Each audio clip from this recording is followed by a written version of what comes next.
Hello and welcome to episode 2 of the WYS Podcast with Deepak and Akshay.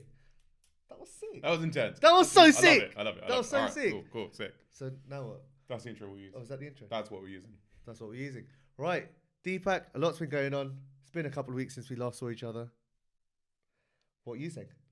I'm good, man. I'm good. How's things with you? I'm alright, man. Yeah? Where kid? No, honestly, like genuinely, what's been going on? What do you want to talk about today? Well, what are we going to be talking about today, and what are we going to be talking to our fans about? Well, all two of our fans out there. This week, there's been a lot going on in the world of sports. Love a bit of sport. Yep. We had World Cup qualifiers finish. Yeah. So the World Cup draw was done. So now we know who's in our group. We've got Iran, USA, and either one of Wales, Scotland, or the Ukraine. Fun fact, you got some Scottish in you. Yeah, part Scottish, but not officially Scottish. Yeah. But yeah, so the draw was done. Wait, so that's what? England, Iran, USA. Iran, USA are confirmed. And then I think it's Wales play the winner of Scotland and Ukraine, and then that person, that team, goes through to Qatar in November. So why have they still not done their games yet? So I think the Ukraine's got some things going on at the moment, which Just is a little bit preoccupying. Just a few things going on in Ukraine at the moment. Busy. Qualification, Russia's kind of no longer. No, playing. But why have Scotland? Or okay. Because of the way the draw was worked, the winner of yeah. X tie plays Y tie. All that stuff. Because that tie's not going ahead. Yeah, so the Ukraine-Scotland game was delayed for whatever reason. I don't know when it's been played. I think it might be played in like June now. And obviously Russia on the other side of the draw, because there's another one where the teams aren't decided yet. They've kind of given Poland, I think it was a bye. Because they are preoccupied. I'm sure you're aware. But yeah, so I've not been living under a rock, so yeah, I'm somewhat aware of Ukraine. Yeah. So basically, question. Yeah. Who do you think is going on the plane to Qatar? Who do I think's going on the plane to Qatar? Yeah. Iran. No. USA. England. Either one of Scotland, Wales, Ukraine. Is that the answer? Who's making the England squad in your eyes? Oh, mate, honestly. How many people are going? I don't even 23. know. I don't even know 23 English players anyway. You take 3 goalkeepers with you. I'm a Liverpool fan, man. I'm not really an England fan, so Yeah, I know you support Australian cricket. You know how it is. No, who do I think's going to go? This is hard, man. I'm going to flip the question to you because you probably follow football and England way more than I do. Like, I don't really follow international football. Well, I watch the World Cups, I watch Heroes, and usually I'm always like not anti-England, but I'm not pro-England. If that makes sense. It's like heading down that Brexit route. Yeah, no. Well, I would say I'd take in my 3 goalkeepers. Aaron Ramsdale, obviously, should be England's number 1. Slightly biased, but I'm going out there, I'm putting out on that limb. Jordan Pickford and Nick Pope. Out of those 3 goalkeepers, who would you say is not the most in form? Okay, and take the bias out of it, right? Taking bias out of it, who would you say is who should be England's number 1? Aaron Ramsdale. Okay, fair enough. But the reason that, so with Southgate, what he likes to do is he likes to stick to the people he knows and who haven't let him down in an England shirt, regardless of club form. So I wouldn't be surprised if Jordan Pickford still stays as England number 1, because that's kind of a thing Southgate does. So he doesn't really take. He does take club call. He does and he doesn't. Okay, he does take it into account, but then he doesn't. Or no. How does it work? I don't know. I don't really follow England, like I said. He does and he doesn't. Like, obviously, in the last round of games, for example, he called up Ben White because Ben White's been playing really well.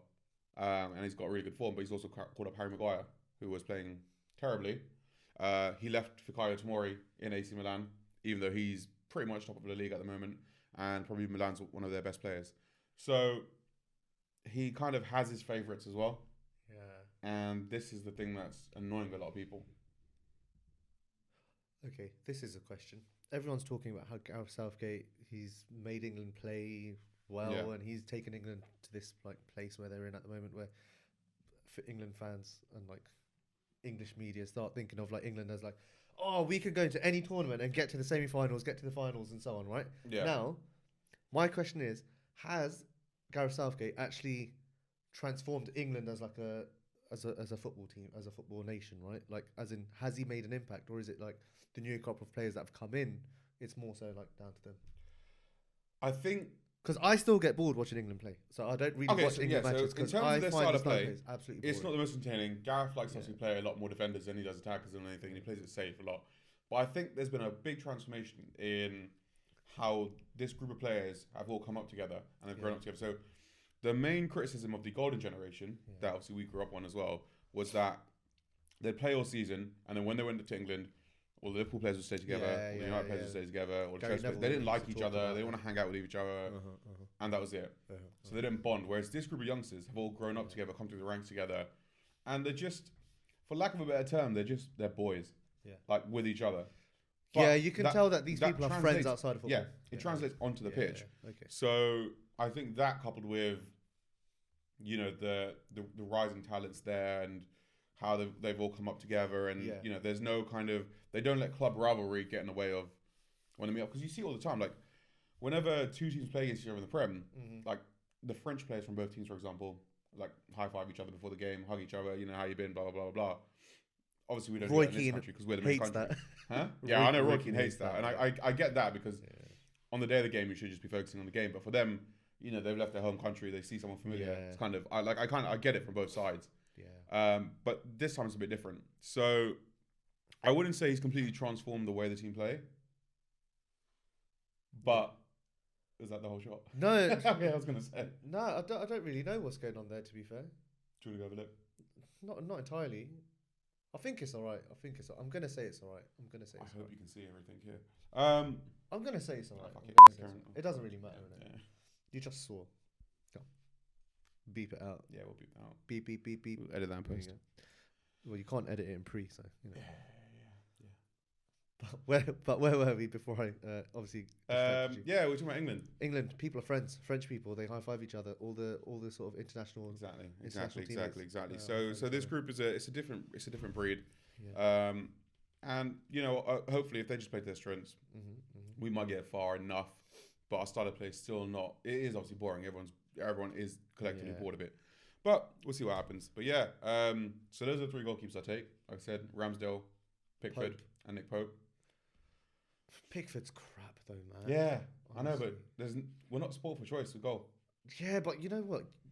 You can risk it and just take two goalkeepers, right? Like the chances of. No, I think you have to take three. Mate, but Pickford's crap, man. Fraser Forster, I've been hearing that he's improved, that he's sort of coming back in form now, and like he played well years and years ago. He was like challenging for number one, right? Yeah, but then obviously Celtic for a bit as well. But Joe Hart was obviously like the number one at the time. Yeah. But I always rated Fraser Forster. But yeah, anyway, going back to your team selection for the World Cup 2022 in Qatar. Are you going to go, by the way? I'd love to go. Yeah. We should go. It's November to December, so we can. I'm not going anywhere. I'm not doing anything. Let's go. Let's look for tickets. Sick. Cool. We'll also be on the plane. yeah. So we're on the plane. I'll be playing centre back now. So right back, I'll take Trent.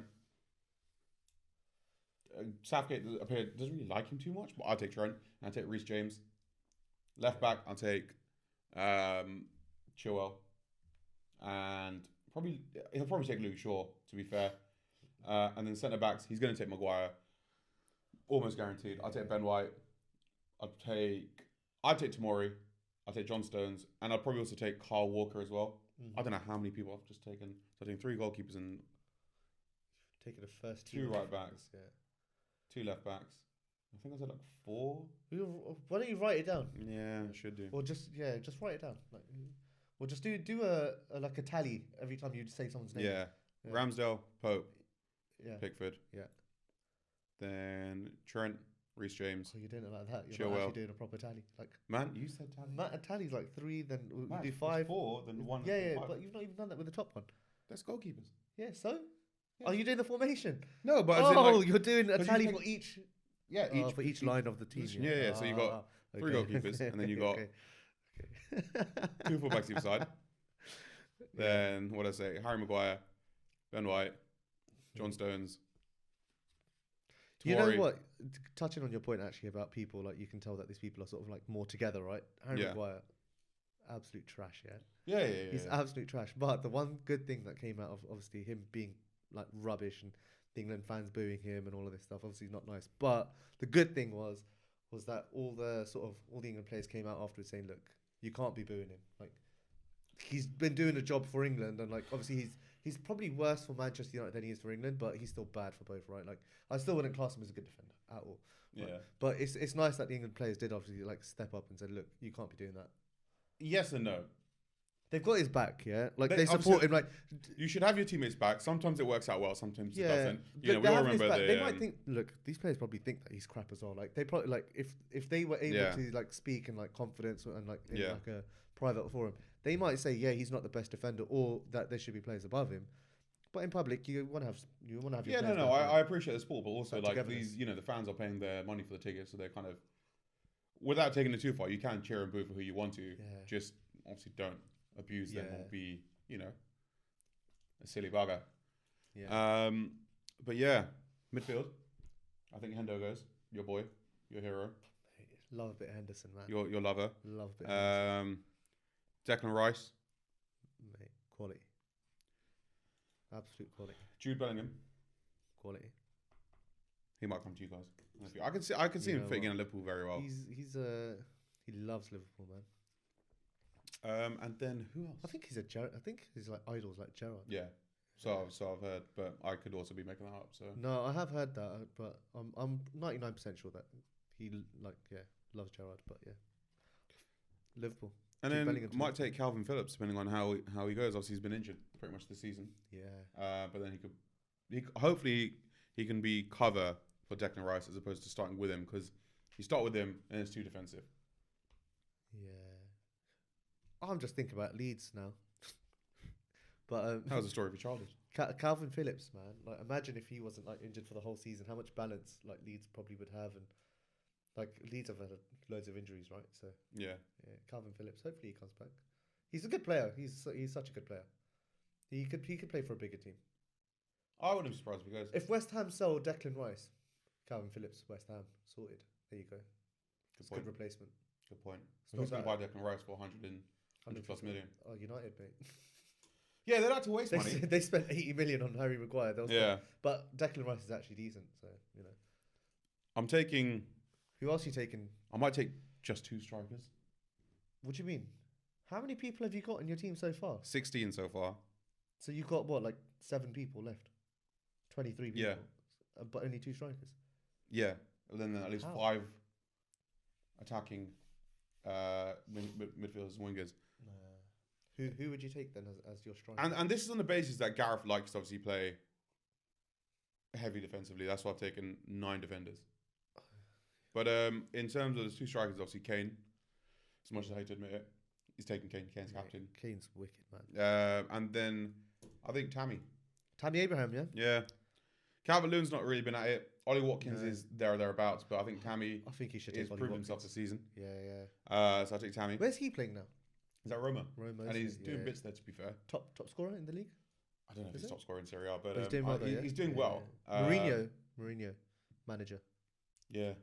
Yeah, he wanted him. And then basically I've got, 5 spots left for that kind of attacking area. Who would you take there then? Foden, Phil Foden. Saka. Saka. Nice. I'm going to stop repeating you because they don't you hear the guy's name twice. No, they do. They need to know. Phil Foden, Saka.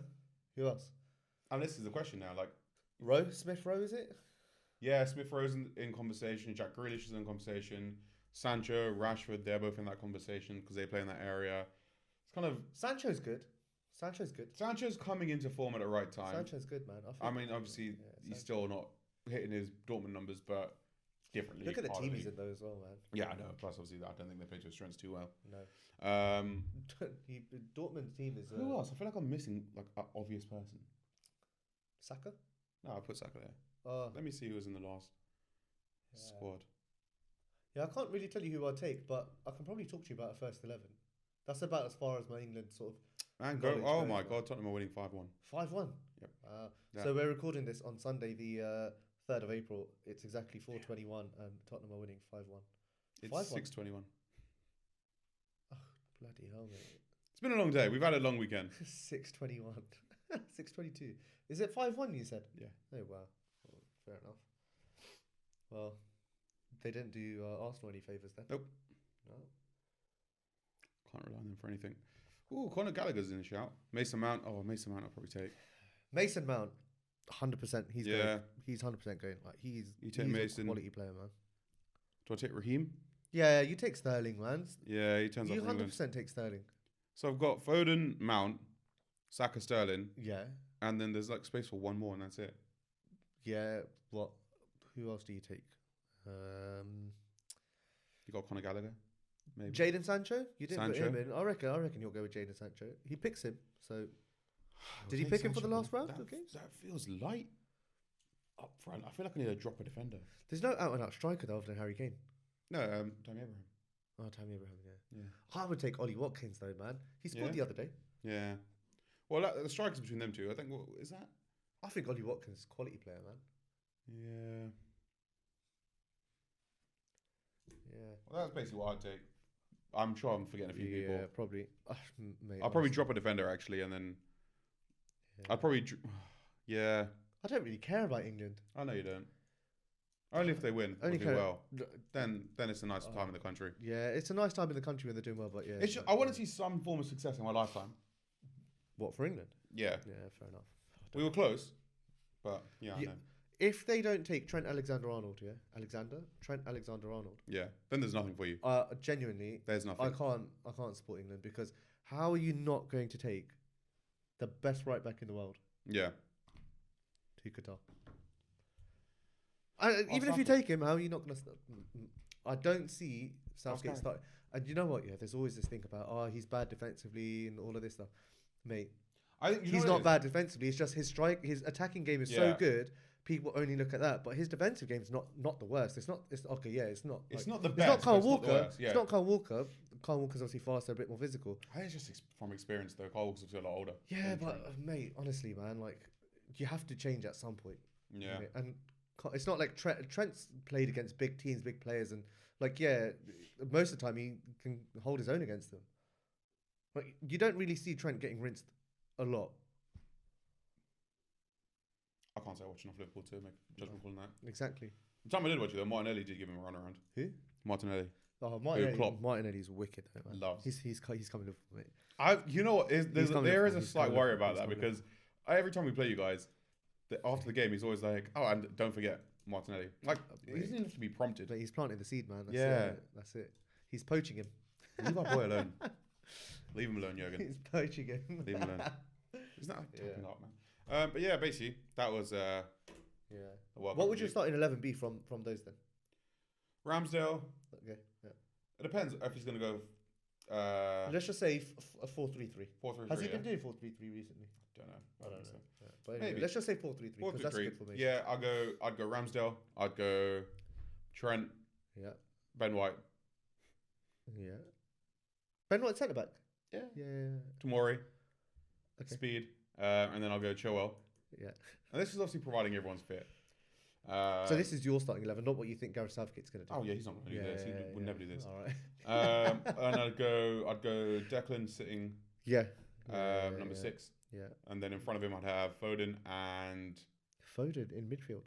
Foden in midfield, and then on the other side of him I'd have I forgot who I've taken, probably Mason Mount. Yeah. Really attacking with it, and then either wing, Saka on one wing, Sterling on the other, Harry Kane through the middle. Nice. Easy. Nice. What about you? Mate, honestly. I don't even know. We'll say same. No, I won't say so. I'll say Aaron Ramsdale. Yeah, Yeah. goalkeeper. I think he's definitely better than Jordan Pickford. Yeah. I'd argue Pickford should be number 3, right? But he's obviously not. Who else? Right back, Trent. Your centre backs. Who are the England centre backs? Maguire. Depends. Yeah, Maguire, Ben White. Stones. Oh, He John- takes Tyrone Mings John quite a bit, Stones. but Tyrone Mings, I don't think Tyrone he's very Mings, good. mate, he's I don't even think he's Aston Villa's best centre back. No, I think Tyrone Mings is. I don't know why he gets picked. Like he's He's Connor left-footed, Cody's isn't he? better than him. He's yeah. left-footed. I think that's why he gets picked. Yeah. And so it opens up that channel. Yeah. Maguire's two-footed. I've seen him, man. He can pass the ball with his left foot and his right foot. Like he's actually not bad. And he's got a massive head. Yeah. Anyway, Just put that out there. so Trent. Who else centre backs? John Stones. John Stones. He's good. Like he has the odd bad game, but I think he's alright. Ben White. In that order, I don't really know. I don't really care. Who's the left back? Chilwell. Luke Shaw. Yeah, Chilwell. Yep. Yeah. Midfield. You go Declan Rice, 100%. Yep. I'd say Henderson. Henderson will provide a bit of support all around the pitch, like he does for Liverpool. But that's only if he plays the same way. Yeah. We do. Man, carry on. Man. And then, what else have we got? Who else is there?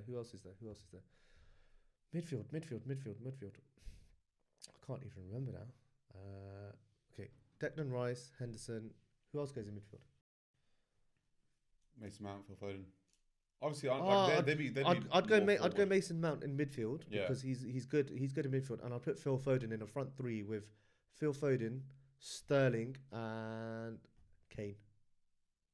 Yeah, that would be my 4-3-3. Whether that's going to happen or not, who knows? But yeah, Sick. yeah. What else is going on in the football world or the sport world? Tell me what are you saying about sports? What are you saying, mate? What are you saying? Well, in football or sports in general? Just sports in general, man. Sports in general. Big weekend for wrestling. Big weekend. WrestleMania weekend. Yeah. I haven't watched that since what year was it? I think year 7 was the last time I actually. So when I was 11 years old was the last time I actually watched wrestling. Like, Yeah, I probably. in terms of watching it, I don't watch it weekly or anything like that anymore. It hasn't been for a few years because we work now, and I just If you I weren't can't. working and you weren't I know, busy, but would you still watch I it? need my sleep. No, because obviously the time difference, isn't it? It's like 1 a.m. here, and I need. You're not young anymore, no? Yeah, I'm not young anymore. But I caught up on it this morning. Good event. It's a 2-day event these days. 2 days. Yeah, 2 days. Sell at a stadium. How 2 did days they in do a row. that over 2 days? You sell at a stadium twice. You put everything up, and then you just spread 8 matches one night, 8 matches the next night. Oh, okay. Yeah, so it's a big boy event. Completely forgot. What was it? WrestleMania? Yeah. Isn't WrestleMania where they have like everyone coming to the ring? No, that's Royal Rumble. Oh, that's Royal Rumble. WrestleMania is just like their biggest. It's like their Super Bowl and all that kind of stuff. And Okay. obviously, despite the preconceptions of it and stuff, because what it is it's basically like any movie or TV show you've seen. It's just a lot more physical. Yeah. You know, it's completely scripted. It's completely orchestrated. Yeah. There's obviously a lot of discipline that needs to go in it because you obviously need to make sure you're in shape all the time and all of those kind of things. But yeah, big weekend. Really good match came on as well. There was a Hall of Fame ceremony the night before, which doesn't mean anything outside of the company, but within the company, it's kind of just a recognition of your peers for everything they've done. It was quite nice. The Undertaker got inducted after 30 years. And he's retired now, isn't it? Yeah, he's finally retired. He's finally retired. He gave his Undertaker. speech as like a sermon. Like he was like a church pastor. It was really weird. I love Undertaker. He made 3 key points that he's learnt over the 30 years. What was it? And he said, and let me know what you think about these. He goes, in life, perception is reality. Perception is reality. Yeah. Okay. Yeah. So in business and all that kind of stuff, How you perception is perceive things reality. drives. No. So how people perceive you ends up being your reality. So he told a story about basically how he was being a bit of an arse to someone. Because he got a little bit annoyed with something, and he was being a bit like that. And then he came backstage, and basically he was told, "Look, perception is reality. Now everyone else thinks you're this, even if you're not. This is how you look like now." No, that's true. So that's true. with that, I think that is true. yeah, exactly. So even in the workplace and stuff, if the perception of you is that you're lazy, you're not doing anything, there's a reason behind it. There's got to be some kind of rhythm and reason behind it, whereas people might not see you doing work, even if you're doing work all the time. No, you're right. You know, if it's not being seen anywhere, and people are only seeing you slack off, then it's kind of that. Yep. Respect and loyalty goes a long way, because you never know whose life you can change with just a hello, a handshake, or how it can impact your life by building that relationship. Even just saying hello, shaking someone's hand, starting to form a relationship, because you never know down the line how they might benefit you. They could know someone who knows someone who needs something that you require or whatever. Yeah. And the third point he mentioned was never be content. Yeah, you know what? If you're content, I'd agree with all of those. You don't then you strive never want to more improve. than exactly. If you're content, like it's good to be in a position where you are content because it means you're happy. But never settle on that. yeah, Kind of I think that's always then look to the next level, because then you'll never be looking to improve. Yeah, I think there is that. Yeah, I think there is that. It's true. So that was a really nice. Those are three kind of those are the mental moves that he's basically made and learned over the last 30 years. Nice. Obviously he took kind of, and that was him talking out of his character and just actually as the man behind the character. And I think it's quite nice for him to tell kind of the audience and then the younger generation of wrestlers as well that this is everything that he's learned, so try not to make the same mistakes, kind of thing. Don't. Yeah. But yeah, I really like that. Perception is reality. Never be content, and obviously respect and loyalty does go a long way. Yeah. And that facets itself in every aspect of life, I would say. Yeah. Kind of everywhere you go, always try and be a good person, all of this kind of stuff as well. Yeah, I think so. It's easier said than done. Don't get me wrong. Like there's times where like I'll be driving and I'll get mad road rage, and I'm just swearing like I'm like going absolutely mental. Yeah. And then you kind of like you overtake the person that has cut you off or whatever, and it's like an old person, and I'm just like, I feel terrible after it. Yeah, you know what? At the time, you're just kind of, you know what I mean. And it's like, in my head, I'm just like, I should just keep it in. Like, no, I get that at times though. Like sometimes I'm like that, but then you know what? Like what I found as well is that the same thing can happen in 2 different days, but one day I react like completely differently, super annoyed and like super pissed off, and then another day I'm just like, well, they could be driving like that because there's something going on and they need to get home for something. Yeah, like, you don't know, right? Exactly. Like, so there's always another angle that you could always look at things from, and I think that's like I try and do that to like balance my emotions at some points, but it doesn't always happen because emotions don't work that way. No, of course. Like sometimes you can't control them, and I think like even if you try and control them, something as instantaneous like road rage is just completely out of it, because you're kind of. You can be in a life or death situation just because of the nature of obviously you're driving and stuff in a car. If someone cuts you off, man, things like that. So it's natural to like overreact sometimes. Yeah, 100%. You never know kind of the situation of everything. So and it's not good for you to be angry all the time as well. High blood pressure, all that kind of stuff. No one wants that. Yeah, I'll get times where I'm like swearing, shouting, driving, and then other days I'm like, someone's driving slow, and I'm just like, you know what? It's not worth it. I'm just gonna stay going slow because. I don't care enough about going fast and being angry and stuff like that. Always within the limit, though. If anyone's watching who's law enforcement, always staying within the speed limit. Yeah. Just putting that disclaimer out there, so you know. Fair enough. No, but those are good. Those 3 things that he was talking about. I think a lot of people can relate to that, and I think a lot of people can probably relate to that in a lot of different parts of their life, not just personal but professional, but in like relationships, right? Like, it's doesn't take a lot to be a nice person. It doesn't take a lot to always be a nice person. So obviously that's where perception is reality, right? If you're a nice person, people are always going to look at you like people that. Will assume good things about you. Then the assumption before then someone's even met you is that. Like, you know what? If someone's a good person and I'm talking to someone else about it, the first thing that's going to come to mind is, this guy's a good person. Yeah. If person A and person C were then to bump into each other, the person would be like, I've heard a lot about you. Heard you're a nice person. Yeah. Like, there you go. Heard you're a nice guy. Heard you're a nice girl. Yeah. Wicked. It does go a long way. 100%. Yeah. Especially in work, right? Like if you're known as, like for me, for example, if you're known as the one that, like I'll always go for a drink, I'll always have a drink, it can work for and against you, right? But but then also like if you're lazy and like all of this sort of stuff, if you work hard, but everything. That's interesting actually. Who would have thought that you'd actually have something that insightful from wrestling? Because the connotation around wrestling is the connotation around it is it's entertainment. It's a dumb hick thing. It's just entertainment. All it is basically it's a violent soap opera is the best way to describe it. Everyone's aware that it's pre-planned and scripted and all of this kind of stuff, and it's the classic storytelling. I never knew it was pre-planned until like when I was like 10 or something. Yeah, no one knows that as a kid. That's how you get hooked into it. And then I stopped watching it after that. I was like, mate, I think you know what it is, like when you switch your appreciation from being, when you thought it was obviously real as a child to okay, so it's not, but what they're just being athletes in a ring and just performing and putting on a show. Good versus evil, kind of all of that stuff. Then you kind of watch it differently, and you're like, all right, you know what, I rate what they're doing. I always used to hate watching John Cena fights because it would literally just be one person in the ring just getting beaten up, and you'd be like, why are you getting beaten up by someone invisible? Like as a child, like everyone thought he was just so uncool and stuff, but then you see who he's like outside the ring. Huh? You missed what I was saying. What did you say about John Cena? What about? It would just be one person in the ring fighting against someone invisible. Christ. Man, come on, man, you missed it. It was there, man. It was there. Speaking of John Cena, have you seen Peacemaker? No. Dude, watch Peacemaker. Is it good? Yeah. Okay, I'll watch John Cena. Can you actually see him in it though?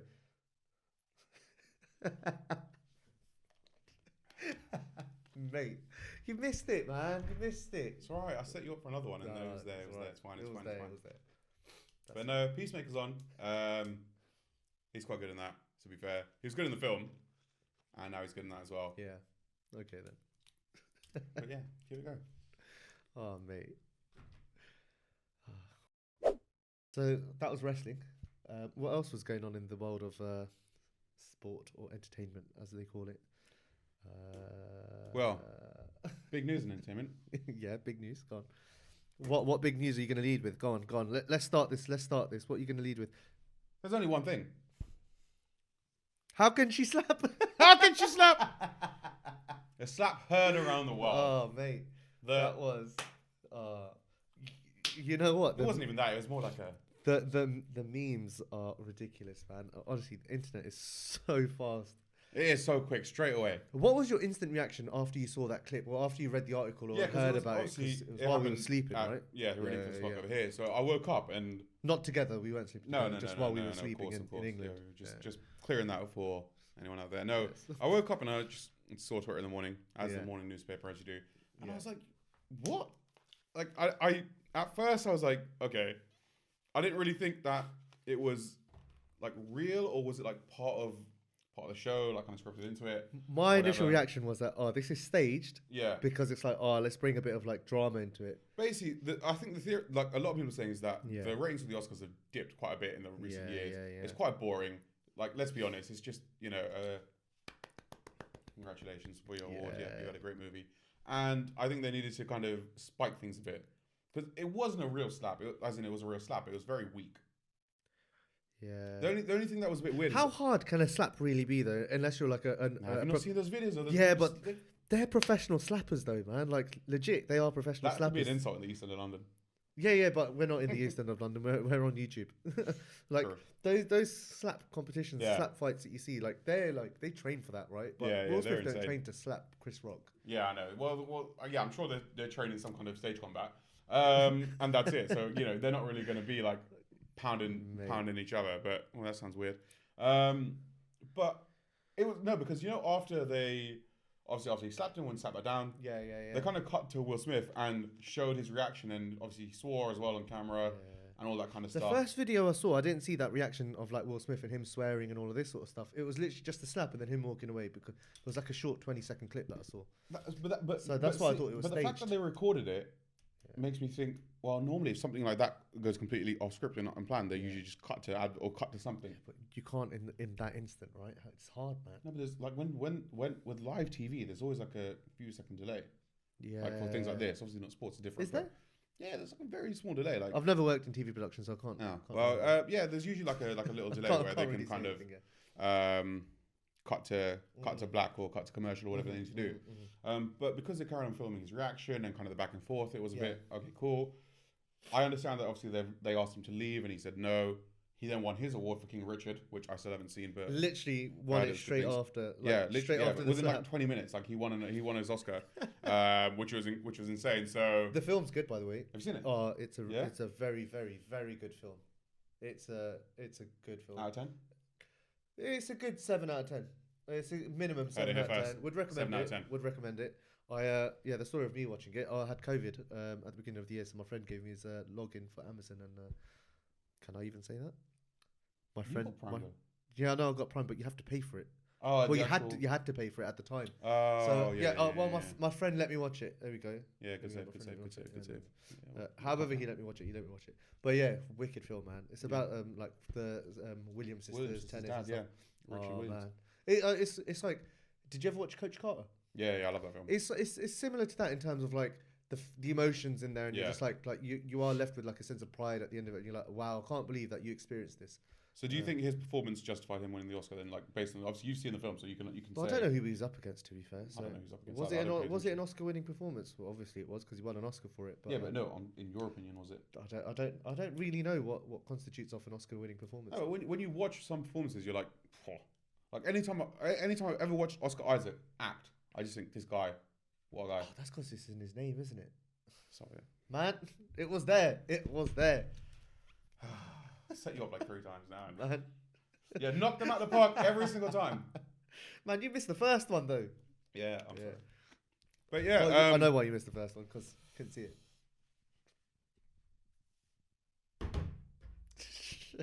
Yeah, Oscar-winning performance. You know what? I did come out of that film thinking, you know what? He's that he did it. You did come away. He did it. Like, Yeah, he he did it. smashed There you go. You heard it here first. He did it. Extensive review. I said he did it. He did it. 7 out of 10. King Richard. That's about Precise, mate. that's about as excited I'm gonna get about someone's performance. No, fair enough. But yeah, like you know, there was obviously that photoshopped image where everyone's like, "Oh, Chris Rock's wearing a cheek pad." That was obviously proven to be wrong. I did not even see surprised. that. Yeah, it's a ridiculous photo. We'll put it on screen if you want. Maybe here somewhere. We'll stick it on. Well, now I have to put it on screen because he did that. Yeah, innit? I forced it in. But yeah, he's left the academy now. He resigned from the academy.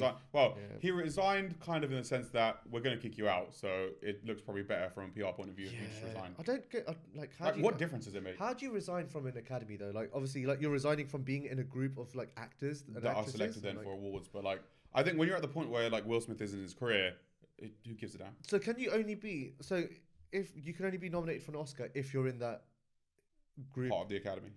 That's nonsense. But I think you make a few films and you're probably part of it. I don't know how it works. I can't say. How it works either. But if that is how it works, that's nonsense, man. Yeah. So but either way, that's what happened. And that's what happened, and that was big. That was big entertainment news. Chris Rock was professional there to just like keep it calm, keep it going. Yeah. But yeah, you could see him like stumble over his words. Like, he was like, we're gonna give out a documentary, and then he was like, oh no, the Oscar for the documentary. Well, he had a comedy show. I think it was the next night, the night after. Yeah. And I think he didn't even acknowledge it then. He kind of came out and said, "Listen, I've written a lot of jokes for this show. Mm-hmm. I'm not going to talk about that. So if that's what you're expecting, kind of, drop that already." Yeah. And I think someone tried to like say F Will Smith like from the audience, a heckler, and he kind of shut it down straight away. He's like, "No, we're not going there." Yeah. So. You know, Chris. I don't know, man. He's a good guy, isn't it? Well, he comes across as a good guy. Yeah. I don't think he's come across as a bad guy. Well, I think I've read anything. Will Smith's just had a hard few years, obviously, with everything that's come out recently in terms of marriage. I think it's just all the emotions got to him and just took over a bit. But just shows, man. Like being in the limelight, it's all well and good, but as soon as things start going bad, like it will just like make that. It will exaggerate. Oh, massively! It's like 10 times as worse because eyes are on you all the time. Yeah. Fair enough. But yeah. Well. That did happen. Yes, that did happen. Yeah. Well, Will Smith did it in the movie and in the Oscars. What movie? King Richard. Oh, that was my review for him. Was that? Oh yes. And in the Oscars, Will Smith did it. 7 out of 10 for the Oscars as well. I'm gonna say a solid like 1 or 2 out of 10, man. There was no need for it. Secondly, the slap was like you said, it wasn't a big slap. But you know what, man? I feel sorry for Chris Rock because he comes out of this and like there's no way he comes out of this like a winner or anything like. He comes out of it embarrassed because no one's come out publicly to support him like straight away. Like, and you've got slapped on live TV. Yeah, like, and it's all over the internet. Like, it's gonna live forever. Yeah, anything on the internet. And he couldn't do anything about it. And you know what? Good for him. He didn't do anything about it. He kept it professional and kept it calm. Fair play. So they say the show must go on. Yeah. I'm talking about the show must go on. The show must continue and must go on. We'll be right back after this short break. Right. So obviously that was we did just speak about Chris Rock, Will Smith. Yes. Slapstick comedy. Stop it. Yeah, I know. It was there. Get out. It was there to be done. Get out. Shall I leave? Shall I walk out? It's cold out there, so no. And I'll have to Speaking take the of blanket cold. off. Got my little blanket on because it's cold. You know how it. I'm in a t-shirt. We're in the same room. Mate, honestly, there's just different temperatures. Absolutely freezing, mate. Absolutely freezing. But anyway, back to the important stuff. Back to the important stuff. Also in a lot of entertainment, movies, and all of that jazz. Yes. Sad news about Bruce Willis. He's got aphasia. It's actually aphasia. Not aphasia. It's aphasia. Aphasia. Aphasia. Aphasia. Aphasia. Aphasia. Aphasia. Okay, so Bruce Willis, everyone. No, sad news. Yeah, Bruce Willis, man. Yeah, he's retiring from acting due to his diagnosis. Yep. And just for the definition. What is aphasia? Let's tell the people what they want to know. And the people of the world. The textbook definition, the NHS definition, is it's when basically a person has difficulty and their language with their language or speech. Yeah, it's you don't. That's it. It's usually caused by damage to the left side of the brain. You're right there, mate. For example, after stroke. I'm so tired. Are you sure? No, I'm good. I'm good. Do you want to talk about this? No. No, maybe later. You sure? Symptoms of it are people with aphasia often have trouble with 4 main ways people understand and use language. These are reading, listening, speaking, and typing or writing. So what we understand is your intelligence and all that kind of knowledge is not affected, but it's just the way you communicate it and let it out, which I guess for an actor, not great. Yeah. You know what? I think if you're diagnosed with something like this, right? Let me just check that this is working good. Yeah, it is. Put 1 and 2. Just speak a bit into the microphone a bit better. Yeah, that's it. Yeah. You can put your volume Mic check. actually. 1 2 1 2. You can turn the volume up there as well. On both of them. Just on yours, I think, because you speak a bit further away from the microphone. Yeah, man. Because I'm shorter than you, obviously, and also because I'm leaning into the microphone. Like True. it sounds better. Put mine up as well, actually, if you can. That'd be great. Just because then it'll pick my voice up from. Ooh, yeah, that's better. That's much better. That is. Oh, yeah, let me turn mine up a bit more. Turn it up. Well, no, you need to put yours lower. No, it's fine now. No. Yeah, it's better now. Yeah, sick. I think Behind the scenes. Yeah, behind the scenes, BTS. You know. What was I saying? Oh, Bruce Willis. Bruce Willis.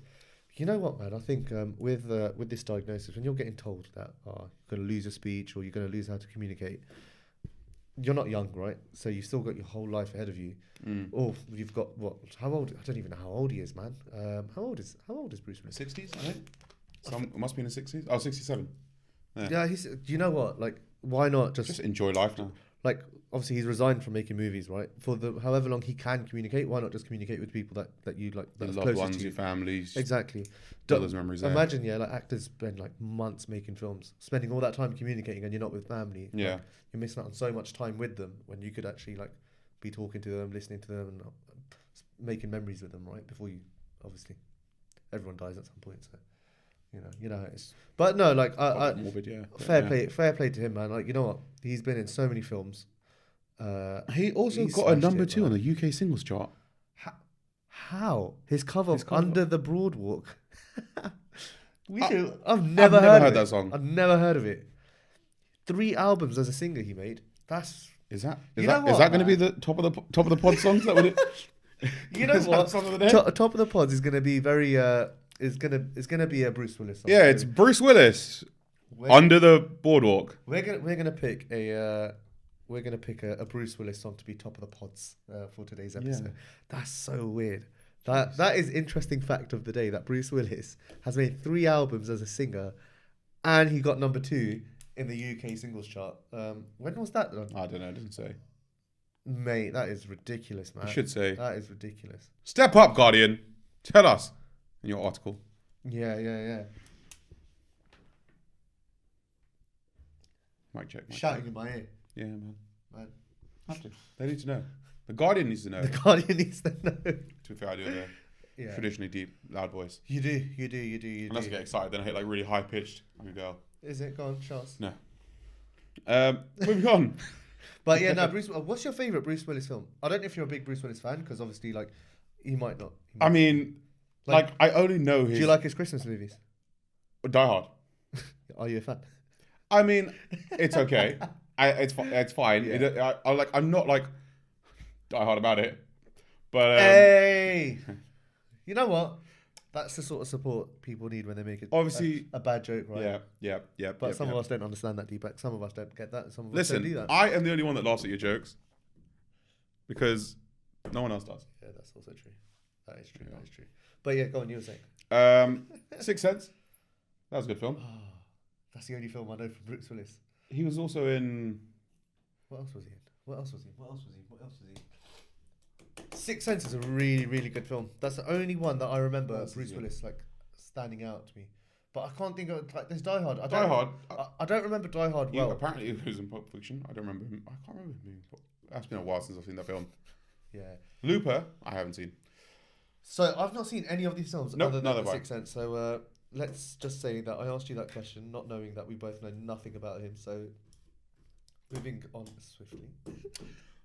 All the best, Bruce Willis. Yeah, you know what? It's sad, but it's good that he decided quite quickly. At least you know he's got the time with his family. Yeah, he's done his hard friends work. and his loved ones. So, speaking of hard work, mate. segue to the next thing. There's an article. Here we go. What article did you come across? I saw an article today. Let's talk about this. So obviously, there's been a lot of talk recently about moving to a 4-day working week, which companies in the UK are trialing. Obviously, companies across Europe are trialing as well. Is your company trialing it? No, not at the moment. Nothing that I'm aware of. But if it is, feel free to. But no. We're not doing anything at the moment in that regard. But I read an article that, not quite that, but they said, could a 4-hour workday make us more productive?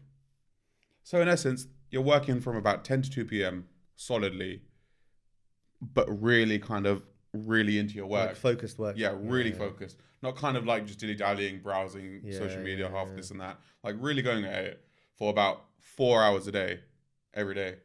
You know what? It's super interesting. When you told me about this, like it's super, super interesting because the main conversation at the moment is 4-day weeks, right? No one's really talking about 4-hour days. Yeah.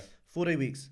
It like obviously there's reports out there saying that people are more productive and stuff like that, right? So great. But 4-hour days, that like I get it because that sounds like it would be good. You know what? You counter the I'm a morning or a night person. You counter all that stuff because you're working kind of in the middle of the day. Yeah, so you lose that argument. So people can be more productive. Also, if you're concentrating into a small amount, people know, I've only got this amount of time to work. The rest of the time, I'm going to have a good work-life balance. You know, you can wake up a little bit later so you're not as tired. Or if you do wake up early, you can get stuff done in the morning. And then you've got the rest of the afternoon to spend time with your loved ones, go out, do whatever you want, basically. Yeah. I think it'd work. You know what? I think speaking from my experience, right? Like when I'm working, I get distracted quite easily, right? So realistically, like I'll sign on in the morning, I'll do whatever I need to do. Then next thing you know, like half an hour. By the way, that's making noise in the microphone. So oh my God. So like put the pen down. Jesus Christ. Put the pen down. Man, put the pen down. Can't help it. Please. I need something. Keep it away from you. I like fiddling with something. I need to fiddle something in my hand. Fiddle with something that don't make noise. Yeah, this. Mike.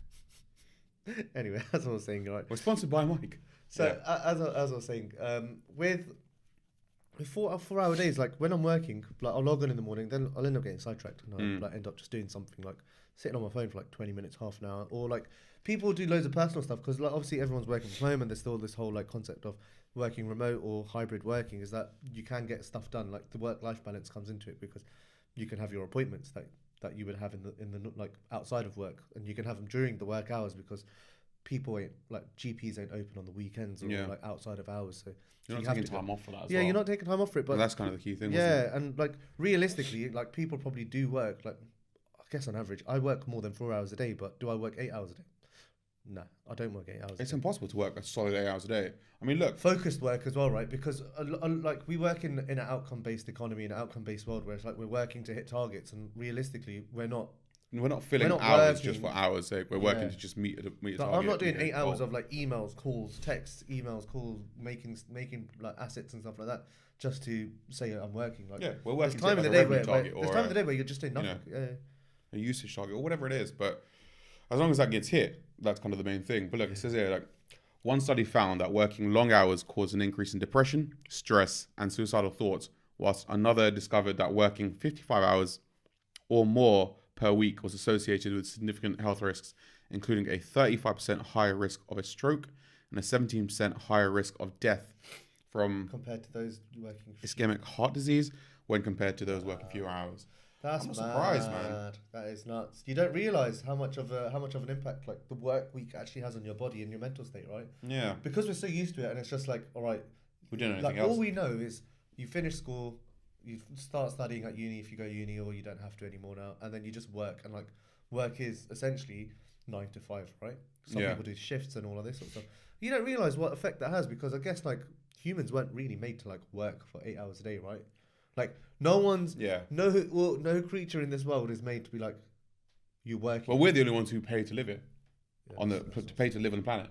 Yeah, that's true. But obviously that's something that we've done ourselves.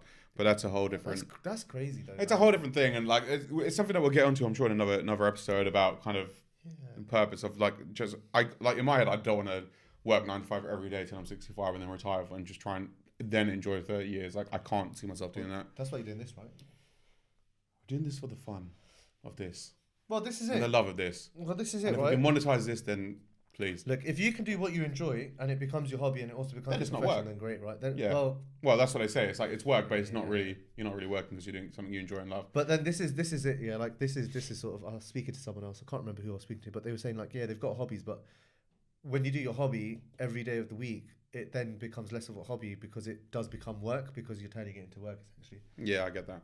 But that's the conversation for another day. This is so cool though, man. Yeah. So look, the new schedule involved working from 10 a.m. to 2 p.m. And so this person actually tested out the 4 hour. Yeah. So this person tested out the 4 hour day, right? And you view it as fully flexible, obviously, as opposed to the clock in at 10 and clock out at 2. Yeah. So, you can shift that 10 to 2 period a few hours earlier, depending on what you got going on later on, or a few hours later. And look, after a few days, I realized that my productivity was skyrocketing, along with my mood and general sense of well-being. That's really good. Instead of sleeping in each morning, I found myself waking up earlier than I had in months, simply because I was excited to have a quiet, calm morning to myself. I relished in my slow morning routine, which typically involved a healthier breakfast, time for journaling or meditation, a brief walk with the dogs before sitting down at my desk for the day. So you're getting yourself in a good headspace with that extra time in the morning. You've had a good night's rest, good night's sleep, and then in the morning you can get yourself in the right spot. But what about the people that are like normally early risers, right? That like wake up at 6 o'clock every day, then they end up getting longer in the morning, right?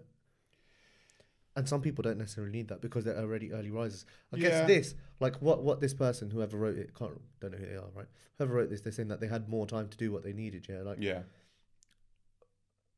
it's because that time was given to them because of obviously the new work schedule. But like, I guess in this person's example, they weren't able to like change their normal routine to be like wake up an hour earlier to make up that difference. But if like what you said about if they're an early riser anyway, but by keeping this, but I don't know if this person is though. Yeah.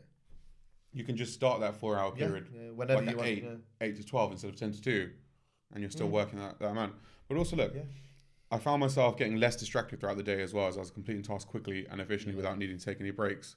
So you're going hard for about 4 hours straight, as opposed to then just. No, it definitely makes sense because you know what, if you can. Realistically, people don't do 8 hours of solid work, right? Like sometimes people work longer hours, and like there's some days where I work late in the evening. Yeah. But there's some days where I'm finished sort of before 5 and I'm just wrapping up for the day and stuff like that. And I'm just doing like stuff that doesn't really require a lot of like brain power or energy or like focus time. That's interesting, man. Even more surprising, at the end of each week, I started noticing that I was finishing more work than I had in the previous weeks, which meant what started as a fun experiment quickly turned into their permanent work routine. I get that. There's that. You know what? I think when we all went to like hybrid working and like obviously because of COVID and that. In my last company and also in this company that I'm working in at the moment, there's like obviously like tips and stuff like how to be like productive because you're working in the same environment. And there's this thing where they say work in 25-minute sprints, and I can't remember the name of the thing that it is, right? But they say work in 25-minute sprints and then take a 5-minute break. Yeah. I see that. Let me try and find out the name of the thing.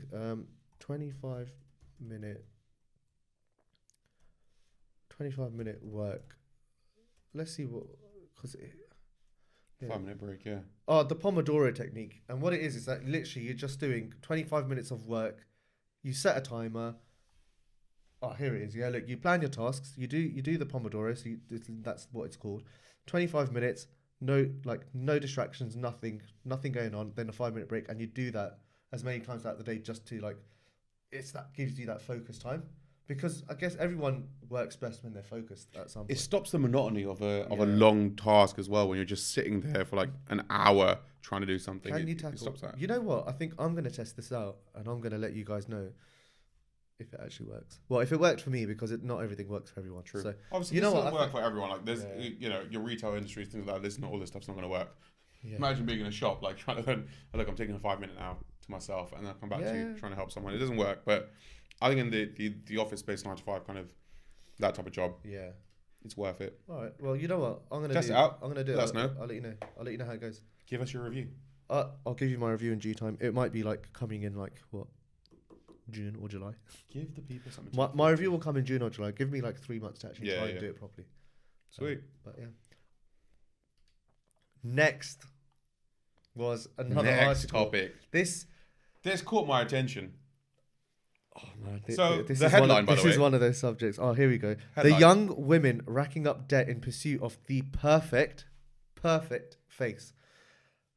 This is going to be somewhat obviously like controversial. You could say, like, honestly, everyone's got opinions on it. 27-year-old involved in the article. Yeah. You know what? Is This is going to have. £2,300. It's got two sides to it, right? And it's like, no one's right, no one's wrong, but it is one of those that just splits people in the middle, and it's like you either agree with it or you don't, and like you can't really find a middle ground. It's hard to find a middle ground. I know we're gonna get kind of castrated for our opinion as two males. Not castrated, but we're allowed an opinion. We're allowed an opinion, of course. I know, but there's gonna be people who are like, well, you know, you're not going through it, you don't understand, blah blah blah blah blah. And I get that, and that's fair enough. And obviously, everyone's entitled to how they want to feel and stuff. I mean. What's your? Do you want to go first? What's your thoughts on it? Well, let's just give everyone a bit of insight into this article, right? So basically, it's about young women racking up debt in the pursuit of the perfect face. So the example here is a 27-year-old Shelley.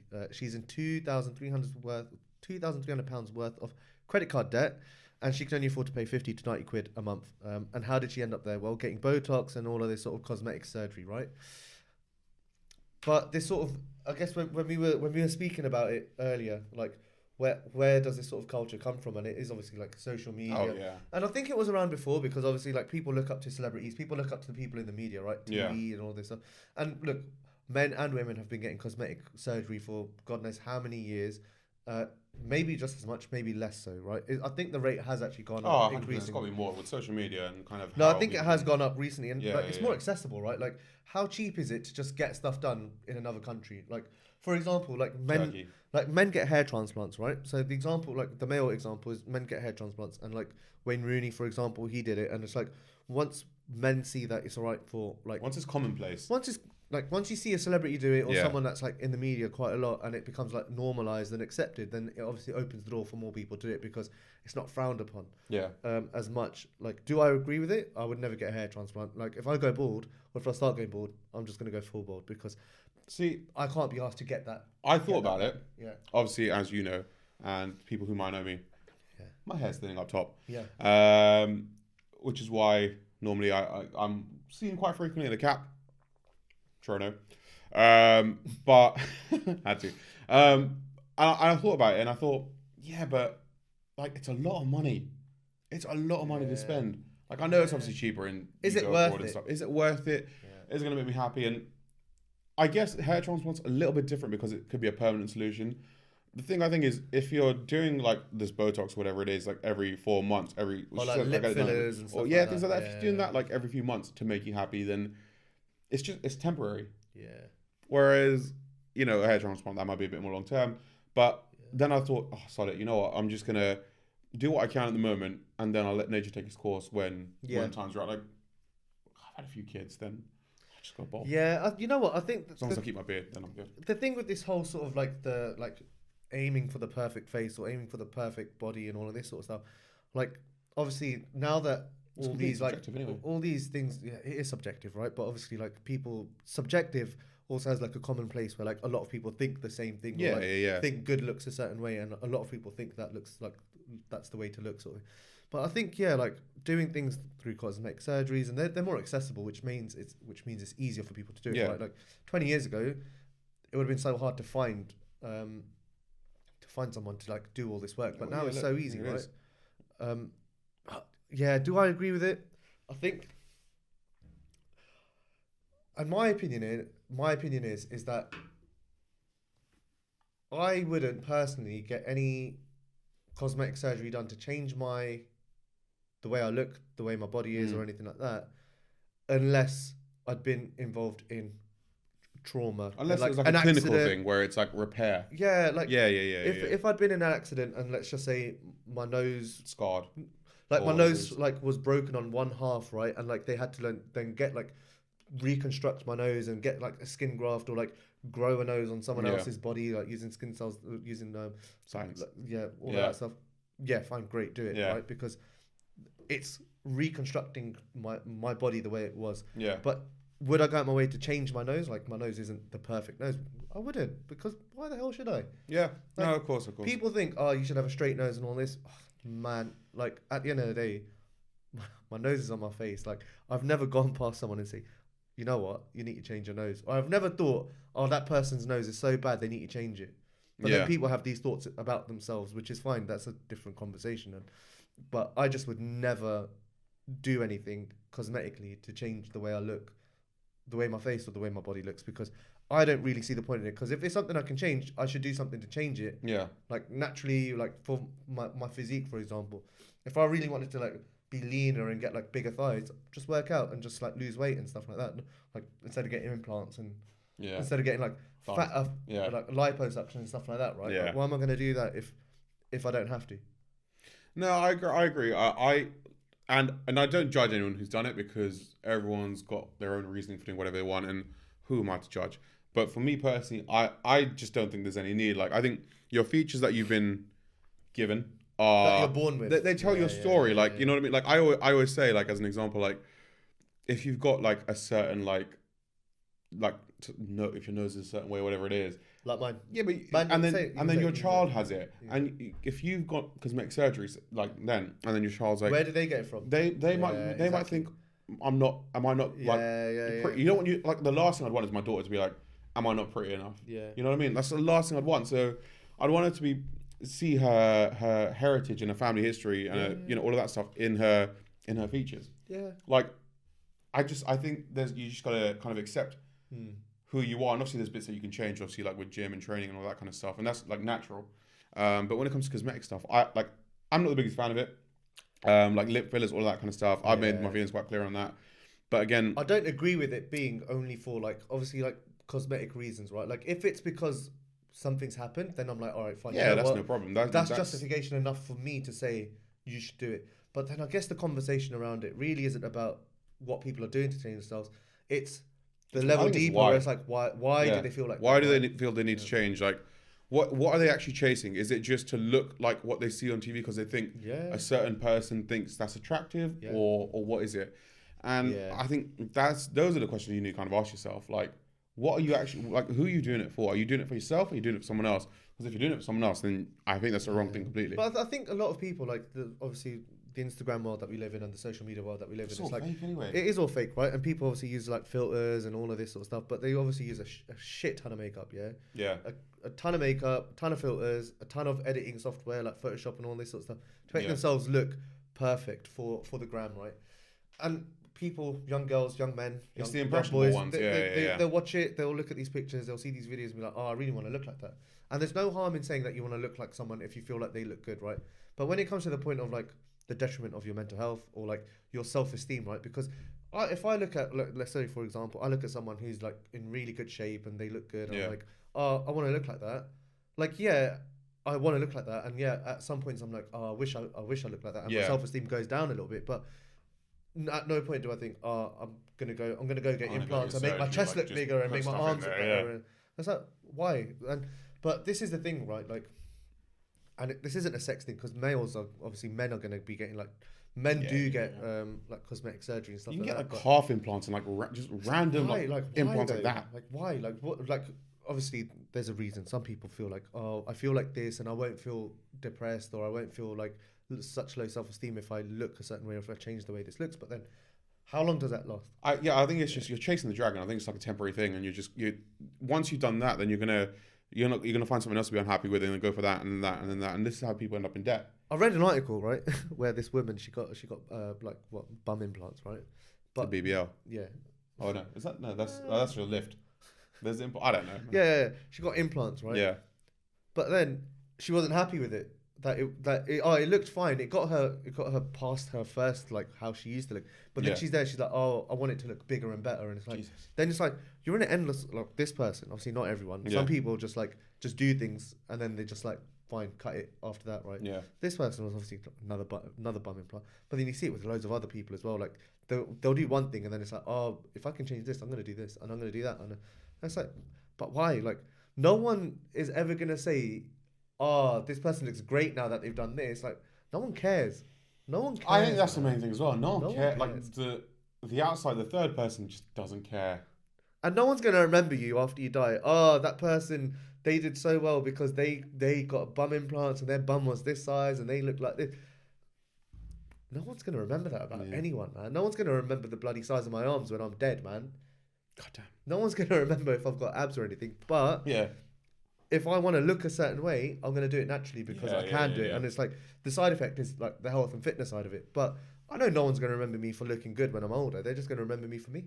I just think, you know what, I think there's obviously being happy with who you are and then making them improvements naturally is what we should kind of strive to do. I think, obviously working out and all that kind of stuff and trying to be healthy in life and things like that. But when it comes to, when you're paying extortionate amounts of money, especially when you can't afford it, that's when I'm just like what's the point then? You're putting yourself in debt now.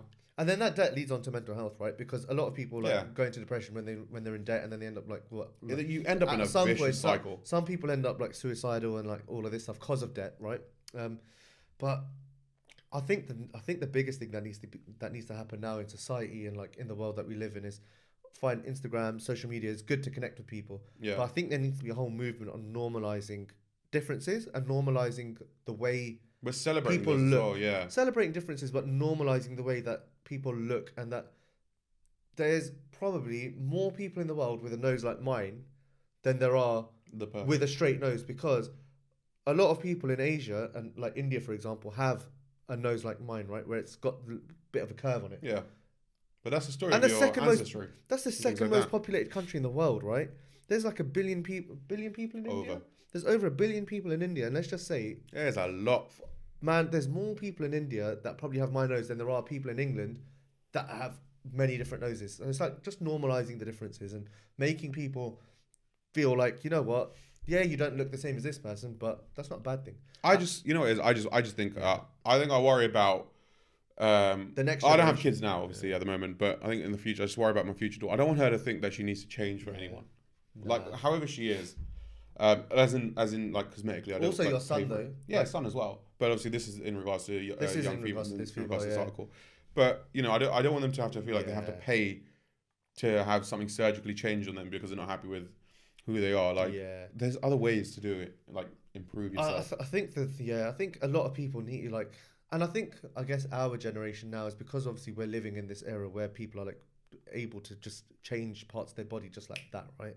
I think what I'm obviously going to strive to do, and obviously sounds like you probably are as well, is instilling that body confidence and like that confidence in people, in themselves. So it's like, just you know what, healthy. You look the way you look, and you look great the way you look.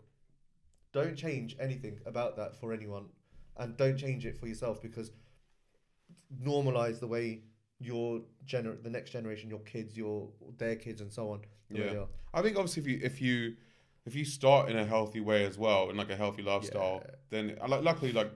My other half she's very health conscious. She eats well. She's got the best meals. So I know kind of how she's probably going to raise our children and stuff. And exactly, it's going to be like kind of healthy from the start. So hopefully that will help them as well, kind of long term. Realize that they don't need to then find these quick fixes. I think that's what it is. Quick fixes they're quick for a reason because they're never good. They haven't been earned. I would say. No, I agree. But going back to my point on this though is when I go bald, I'm not going to get any cosmetic surgery done to get the hair back. Are you likely to go bald? Huh? Are you likely to go bald? Yeah, I guess so. Like there's I think you shaved your head in a thingy and it kind of suited you. Oh, you know what? Funny story. Yeah. So I was at a work event the other day, and I speak to my manager, and I showed him a picture of myself. I told him I was like in lockdown, because my manager knows that I like to make a lot of changes when like something's not going right. So it's like, I'll change the layout of my office if I feel like I'm not being productive, because I feel like there's like, if I make a change, it's like I'll get a bit excited. I'm like, I'm excited to do some work, and I'm excited to the new environment. So in lockdown, obviously no barbers and stuff, and I was really excited to just make a big change. Went clean shaven like a lot of men did anyway. Yep, I remember that face. But I showed him the picture, and he was like, "You look like Pitbull." His instant reaction was, "You look like Pitbull, Mr. Worldwide." Dale. It was so funny, and I just thought, oh no. Shout out Pitbull. Real legend. Legend of the game. With me. To be fair, I always say you look like Benzema when you get your all over the ton. Yeah, when I get my bald head and get the beard, but yeah. Without the Benz strip though. Yeah. So. But now, do you know what it is? I think to kind of sum up, man, social media is fake. Like, it's only a snippet of someone's life that they want you to see. Mm-hmm. Don't let it influence you. We should have reverse influencers. Yeah. Influencers that only put up real pictures and share their confidence and share and celebrate their differences. Look at that. Pressures of social media filters and influencers are huge catalysts for the huge uptake among young women of all of these surgeries. From Ashton Collins, Save Face, is that a woman or a man? I don't know. Because if it's a man, I feel like, Ashton Collins is the director of Save Face, a national register of accredited practitioners who provide non-surgical stuff. Probably guy. Yeah. Just love yourself. Yeah. I think that's the message. Love yourself. Is love yourself and just celebrate your differences. And you don't do have things to change naturally. yourself. Be beautiful. Eat healthy. Don't die. Yeah. And live your best life. Yeah. Right. On this segment of the WYS Podcast. Ooh. It's the Reddit segment. Right, Deepak. Tell me. What have you found that you really want to talk about? There was a couple of threads on Ask Reddit. One was recent as well. Yeah, 5 days ago. It was a hot thread. Oh, okay. Hot thread. Women of Reddit, what uncommon red flags in women should men be on the lookout for? Ooh. And then there's also subsequently a men's one as well. So we'll look at both and we'll see what they say and kind of take it from there. So that's a good question, isn't it? It is a good question. Asking women and asking men what the red flags are about their respective genders. I rate it. It's different. We looked out for because normally you see it's like, oh men, what is this about women? Or vice versa. Yeah. Whereas this is like, no, this women. is women. What about women? Yeah. What should we be looking out for? Yeah. So the top rated comment here is, when she constantly traps you in difficult situations, like asking if she or her friend are prettier, shit like that. Sometimes they're just looking to stir shit, and there's no right answer. Just run, man. Yeah, that's interesting. Yeah, to be fair, I've heard of people that are like this, where they will try and always trying to catch you out. Yeah, and imagine being a person that just gets stuck in that, man. That would be I understand why they ask, but not everything needs to be a kind of a competition to try and catch you out, and then use that as an excuse. I think it shows like insecurities, isn't it? Yeah, it's like, ooh, you find them pretty, or why? The next one. If she puts you down around others as a joke, shows total disrespect and the need to look good in front of other people. In front of other people? At the expense of hurting others. Yeah, I mean, that I feel like that's for anyone, though.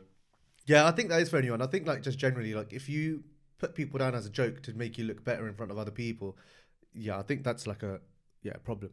But, I guess the same could be said about men, right? Like, but then both of these things could be said about men. Like, if a man has to find, like, trying to find problems and stuff like that. So. Friendships, all that kind of stuff. Yeah, exactly. That's a good one. If she gets jealous whenever she's not the sole source of your joy or happiness. That is a psycho thing. That is psycho. That's weird. Like, as in, you've got to... If she is jealous because she's not so... Like, how do you get yourself into that position where you get jealous that they're happy about something else? Like, you know what? Everyone's got a friend, right? And this can go to girls as well. Everyone's got a friend or someone that they know that if they're out, they're always getting hounded and like texted by their or called by their partner because they don't want them to have a good time. Or like another toxic trait. Another toxic trait is that someone will like just before they're going out and stuff they'll like start an argument or something so that they go on a bad note and it's like, oh, you can't enjoy yourself. Yeah. Like they'll sabotage it. Yeah. Oh, that's mad, isn't it? That's messed up, man. Oh, this is a bit of a spicy one. Yeah. If she's trying to stir up drama just so the relationship can be fun. I saw this with a former friend. Spicing things up as a couple is all good, but if she's stirring up the pot by letting other guys flirt with her just so you can play jealous boyfriend so you can rescue her from a situation she started as if it's some movie or something, stay away from her. Them chicks that like to... they want to fight to make up. Yeah, that's messed up. Nah, too much. Doing too much. Like when you're younger, I see that happening all the time when we were a lot younger, but that's messed up. I ain't got time for that. That's really messed up. Yeah, it's fucked. Like, do people still do that? I'm guessing so because obviously it's... I don't think people we know do anymore, but... Yeah. Well, the next one. If you walk away feeling depleted after spending time with her. You know what? That is a good one because you know what? There's no real like trait there that says, "Oh, this is a red flag. This is a red flag." Yeah. This is more like if this is how you feel after being with this person, right? Then obviously they're not the one, right? Yeah, you want to like after you've been with that person for a while, and then you buzzing, see, innit? you want to be buzzing. You want to be like, oh man, I can't wait to see him again, kind of thing. Yeah. If you feel like that was a drain on my life, then they ain't the one. Yeah. Leave. Yeah. What else? Oh, look at this one, mate. This is This one's got has a lot of gold, mate. A lot of gold, a lot of Reddit gold. Yeah. Oh wow. There we go. That's a big. If she says she's even on the pill, it's highlighted and in you red. never see her take it or any proof of birth control. I used to have a friend that would always say she was on the pill but wasn't. She wanted a baby. Wow. Ain't that entrapment? That's entrapment, no? I think that is, yeah. Or something along those lines. I think it's illegal, isn't it, to do something like that? That is weird. That's just trying to make a baby. messed up, Just man. trying to get any baby. Get themselves pregnant. That's what people do with like rich people. I assume or here. No, Yeah. I can't say for You see them in movies. Yeah. Yeah, there's man. You know what? Some of this stuff, yeah, is so true. Like this one, but then I guess when I'm reading this, I'm sort of comparing it to like my relationship and stuff. And I'm like, it makes you appreciate that you're obviously not with someone that is like this, right? And like, obviously, there's no red flags there. But if she tries to make you feel guilty for wanting some alone time or for spending time with friends or family, if she degrades your hobbies or interests and tries to dissuade you from taking time to do those things, and if she withholds intimate relations as punishment for X, Y, Z, that's not normal or okay. Yeah, that's a bit crazy, man. True. But man, yeah, see, this is a good thread though, because you know what, it is like there's obviously people out there that are like dating and all of this stuff, and like not everyone sees the red. Not everyone sees the red flags because like when you're in it, you don't really see it, right? Can't see past it. Yeah. Like you've got to like look from the outside in to have like a better view of it. Oh, that's a big one there. Which one? If she's always trying to change you, the way you talk, walk, eat, or dress, run. Yeah. Nothing will ever be good enough for her. Promise you that. Double exclamation mark. Mate, you know what? Yeah. Good, man. Sounds like love you for you, innit? Yeah, you know what? It's true. Like, I guess you should like love someone for who they are, not for who you want them to be, or like exactly. Try to be with someone because you can change them. Like, you shouldn't really be with someone because you want to change them. Yeah, they're not like people do change over time though. Yeah, like, they and change, you adapt, right? Yeah. They change for who they want to be and whether it's for better or worse. But that's kind of an internal thing for them. Not you shouldn't be trying to change someone that like drastically. Yeah. Should we go on to the men's one? So we see if there's we love it because this is obviously women talking about other women, right, whereas we're men, so we can see kind of what it says here. What's this one? This one's 18 hours ago. This one was. It's a little bit newer, but still a load of comments. This one is saying, men of Reddit, what uncommon red flags in men should women be on the lookout for? This is going to be interesting because, I guess we're going to be able to relate. Have a bit of a greater insight. Yeah. What? So the first top comment here is, if you have to defend him with a phrase like, oh, but when he's just with me, it's different, or, but you don't see him when he's nice. Who he is when he's at his worst is still the guy you're dating. And if all your friends see or hear about it is the worst, it's not something they are seeing. It's something that you're not recognizing. That's what we were saying about kind of not seeing kind of past the, like, not seeing the red flags. Or excusing the bad because he's good other times. That's the way he is kind of all around is, a great reflection of his character. There's a lot of people though, like, you know what, I would say that this is like common in like this is definitely common in men, right? Whereas like men will be like, excuse the language, but they'll be like dicks. Yeah. Right. I'll beep that out. Yeah. But like they'll be like dicks in front of people, and like be rude like to their partners in front of their friends or family, and like, or just be like really uptight and stuff. And obviously, that's how they are in that environment. And normally you get the partner saying something like this, but he's not like that at home, or he's usually not like that. But what if he's like that all the time whenever he's in that environment? He is like that. That is just that's him coming out. Sort of. You can't put an act on for so long. Eventually, it's either who you are. It's sad though when like there's people replying saying, "Look, like this person, like this is my sister, a guy who's a complete jackass and stuff like that." Like people obviously, it's emotional abuse. These people exist, isn't it? Yeah, they can't see past it. Just putting this out there, the usual red flags are so consistent you can set your watch to them. A good yardstick to look for is to look at your relationship from the outside. If your sister, best friend, or mother's boyfriend did X to her, would you be concerned? Self-awareness is important, but because sometimes you're too close to a situation to see it objectively, which is what we obviously say. Yeah, I agree. You got to think of it like, if you can't see it like that, you got to check yourselves and check your boys as well and stuff like that. What's that one? Someone who can't accept your accomplishments. Don't be with someone who feels the need to compete with you, or can't accept that you've accomplished your goals. My wife is a doctor. I'm an effing idiot. Yeah. I asked her what made her want to marry me. She said, "You took time to praise my accomplishments and made me feel important, all while struggling yourself." Yeah, of course. You know, you should be proud. Like, you know, if your wife's or partner's a high achiever, things like that, man. don't feel belittled by it. Just like, celebrate stuff. you man. should be happy that you know you two as a couple are then almost elevated as well, because you know if you're kind of a joint. I think that's joint like thing. an ego thing, right? Like, I think we could probably like move this away from like even just like men like and like red flags to be like with a partner, right? But like just generally, if someone's doing well, rather than trying to compete and say, "Oh, they're doing well," and like hating on them, like just being happy for people, because like you have to work somewhat hard to do well, right? Like you don't just do well like that. Like be happy. I feel like it's easy to be happy for people, and it's so much more harder to be jealous or uptight and all that kind of stuff. How easy is it to just be like, "Oh man, congratulations, you've done well. Like, keep it up. You're doing well. It's good to see you're doing well. Be happy." It's hard. It's just so much easier to be happy for other people than, you know, angry. Yeah.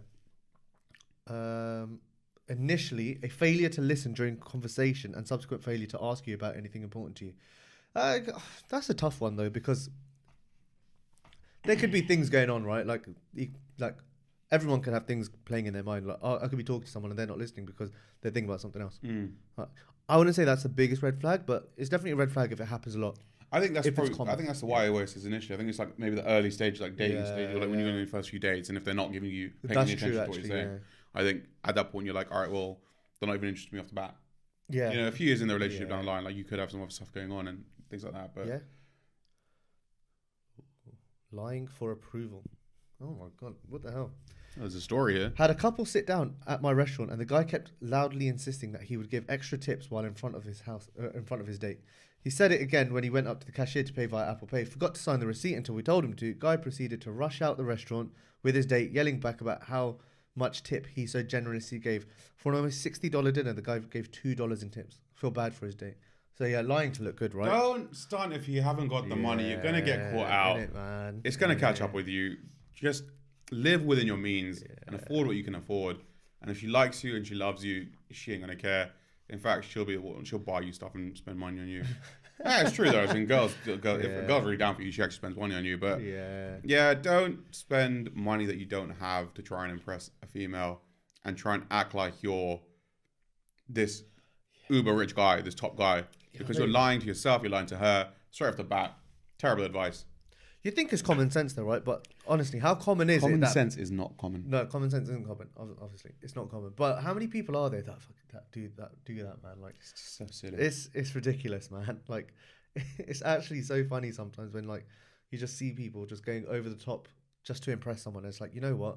I'm pretty sure if you just did something simple like a cheap bowling date, you'd probably have more fun. Yeah. And you brings out more of a personality by doing activities that aren't expensive, because like you end up interacting with each other a lot more rather than a fancy dinner is good, right? But you can probably learn more about someone like just doing a bit of bowling, like cheap bowling late at night. Yeah, just being active and just like, you know what I mean? Having a bit of fun, man. Yeah, have fun. Competitive fun, yeah. Not the way you take it though, because you get way too competitive. Yeah, I'm super competitive. Huh? Oh, I thought I was going to sneeze, but I'm good. Nope. Is it coming back? Look at the light. Look at the light. Which light? We've got two lights. Yeah, just look at the brightest light. It'll make you sneeze. Apparently, I never thought you'd give me that advice. Yeah. Oh, there's another one. This one's in red. When I worked at KFC, there was a girl whose boyfriend would stay parked outside the door during her entire shift. This is not something I've seen commonly, and it's a huge red flag. Psycho, man. Relax. Trust your girl, you man, at work absolute well, fool. You know? At KFC, at work. Yeah. Mate, come on, man. Like, nonsense, bro. She's just trying to earn a living. Also, do her job. Stop harassing her. Leave her alone. The next reply is good. I wish I had that much free time in life. And the one after that is, why didn't he just get a job there too, so you at least get paid for his time? Yeah, that's mad. You know, like it's sad. It is sad. It is sad, bless her. But just get a life, man. Yeah. What else is there? What? Low. I know someone. We both know someone. Low Uber passenger ratings. One of our best friends has a very. We love him, and he's a great guy. He's a great guy in a relationship. That's so funny. Low Uber passenger rating. Everyone knows someone who's a shit Uber passenger. Yeah. Like, And I love this guy to death, but I Yeah. hate sharing an Uber with him. yeah. And anyone else who's been in an Uber with him knows exactly what Well, we're talking no. about, who we're Yeah. talking about. And they also love him too because he's so much fun. Yeah. Except in an Uber. Oh, there's another one highlight. Ooh, that's a big one. That's a big one though. The inability to apologize. That's deep. Why do you feel? You You know struggle? what? No, I don't struggle to apologize. I do apologize, and I'm learning to apologize more Yeah. because I'm obviously becoming aware that I have no filter sometimes. Who would have thought? I have no filter. I have a filter for this, Yeah. but I don't have a filter in real life. Which I don't know. I don't know why people think. No, that. but it's fine even if you don't have a filter and you do and say what you do, but it's acknowledging it and then obviously apologizing for later and things like that. Then at least you're learning from things. And I acknowledging do. things. I do. If it, yeah, I can, yeah, definitely say that. If I do or say something wrong, I will apologize for it. But there's a lot of times where I feel like I've not done something wrong or said something wrong, and I'm like, why should I apologize? Like I didn't say anything wrong. Like you took it the wrong way.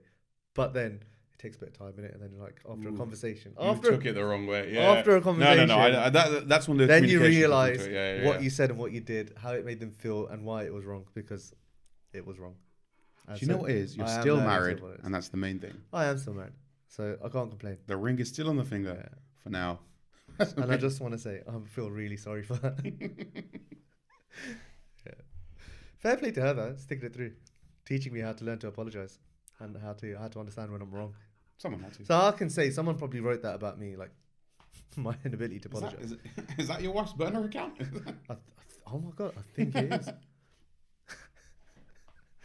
Oh, Let's mate. learn how to apologize, honestly. Yeah. That's a good one. What I call alpha intellectuals. Those that have to constantly show how intelligent they are, how they are the most knowledgeable person on a subject, and how they always have to be right. It's like their identity depends on people recognizing they are smart. It's got to be like an insecurity thing. Yeah. I mean, it's good to be intelligent and knowledgeable about whatever subject it is that you're talking about. And if someone asks your opinion on it, then great, then go crazy because you know your stuff. Yeah. But if you're going out of your way to tell people who don't care or not even interested or just changing the subject to relate to that, then it's like, all right, well, you're like, relax, man. Yeah. Relax. Take a choco. I like to be right. I like to be right as much as possible. I like to be right, and I like to have like the facts to back it up and all that kind of Yeah. stuff. Like, but when it's I don't relevant, go around shouting about it. Like, yeah, exactly. When it's relevant and someone asks me, then I'll be like happily tell them. But if it's not in the conversation, I'm not going to force it in there. Nah, exactly. Temper and inability to control it. Yeah, that's Standard. a bad one. Yeah, like you need to learn to control your temper, mate. This is a good one. Yeah. Dudes who try to humiliate other dudes in front of women. Also related, dudes who backstab and talk shit about other dudes to look better in front of women. Wingman your boys. Yeah. Everyone's in a struggle together at one point or another in their lives. Wingman your boys. Innit? Well, you lot. Well, I don't know why people do this, man. Like, I guess some people think, oh, it's funny if I take the mick out of someone or like humiliate them. But you know what? It's not, man. Yeah, there's a limit to all of that stuff. It goes back to that point in the women's one where it's like, oh, if they put you down in front of others to make themselves look good and stuff like that, right? Like, why, man? Why do it? But yeah, this is good. This is so interesting. Like, I'm gonna probably go through this myself, like, and just Make sure I'm not doing any of these read things. everything and like just tick everything that I am and just Yeah. cross everything that I'm not and be like, oh shit, like I need to do this. I better improve this. No, I'm joking. I'm not joking. He's not going to improve anything. I'm always right. And I won't ever apologise for when I'm wrong. I mean, fair enough. That's so funny, man. That is so funny. If he doesn't return the cart when grocery shopping, That's so jokes, man. That is so damn cart funny. back. It's in a way. I hate people that don't put their trolleys back. You ever So go to does- like Tesco? So does user 45_RPM_metalhead. This is a big red flag for anybody. Scum of the fucking earth. Honestly, you know what? Yeah, you ever been to a car park? You will park your car and you're like, oh, I can't park there because Yeah, someone's 'cause left their there's a trolley trolley there. in the And it's bloody like, way. and then it's windy and you're like, well, I can't park this close to a trolley because what if the wind blows it? And then you don't want to take it because like, who's touched that trolley? You'd Totally. rather just get a trolley from the trolley bay properly, isn't it? Yeah. Man, I hate those people. Honestly, why? Just walk a few extra yards, man. Just go to Get the your trolley steps in, park, man. put it That's away. it. Yeah, just do it. But you know what? The £1 coin that fixes the problem because people want their money people back. need their money back. People want their money back. Yeah. I rate it. Yeah. Someone who's unable to joke about themselves. Ooh, we're massive green flags in this because that's all we do half the time. Honestly, like I get told I joke too much about myself. Yeah, same. And That's all we do. I need to stop. Self-deprecating humour is that's exactly it. what we do very well. Yeah. And a lot of our friends do very well. 100%. It's easy. It's easy. Yeah. 100%. But now you've got to be someone who's willing to laugh at themselves because life's a joke. No, but you know things happen all the time. Yeah, man. And just you got to laugh it off, otherwise you get too angry. Yeah. But then you know what? It's good to joke about yourself. Yeah. It is good. I like it. I feel like that's my thing, right? Yeah. Yeah, I'm alright, but better in it. So, like, you could have had anyone in the world, but you chose me. True. What's wrong with you? True. Yeah. But yeah, you know what, man? Like, Good thread. yeah, that was good. I'm definitely gonna. And you know we've given our thoughts on it as well. Yeah. I think we represent a good portion of men. Yeah, she's always trying to change the way you talk, walk, eat, and dress. That's all right, isn't it? Like, It's back on the women's thread. yeah. Oh my God! Someone actually said, "Wow, reading these, I realized I used to be the crappiest girlfriend ever." You know, good on you for acknowledging it, Apina and Nora. You know what? Not Reddit enough user, people Apina and Nora. even reach that much self-awareness. Yeah, it's a big deal. What a day! Some people are just so not self-aware at all that they just float through everything in life. What a day! What a day. What a day! What a day. What a day!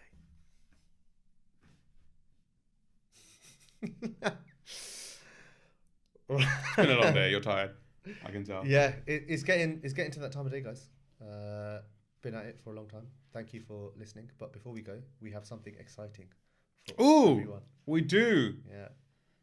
So anyone who shops in Lidl, is that where you got it from? Little credit crunch, inflation. There are these. How do you reduce the impact of inflation? You shop chocolates. somewhere cheaper. Bellona. Yeah, Bellona chocolate. First time I ever picked them up. Apparently, Crack it open. Apparently, See how it is. chocolate is not. Let's try it. And give them a recommendation.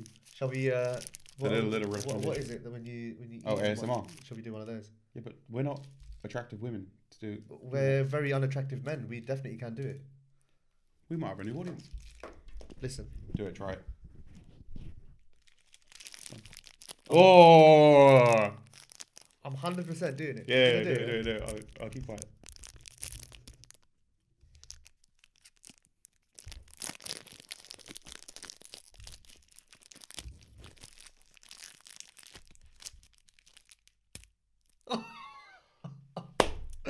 Oh, mate.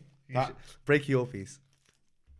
I can't do the same. Do it. Yeah, you can. Yeah, Man. you had do it like right up close. Yeah, but that's what you do, man. You just move the little the mic thing in it. Oh, love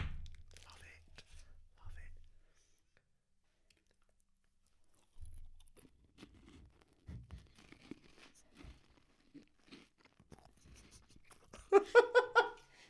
I think it's the stupidest thing I've ever done. It's actually alright. Yeah, it's basically like a Kinder Bueno. Kinder Bueno, yeah. It's a bit more chocolatey.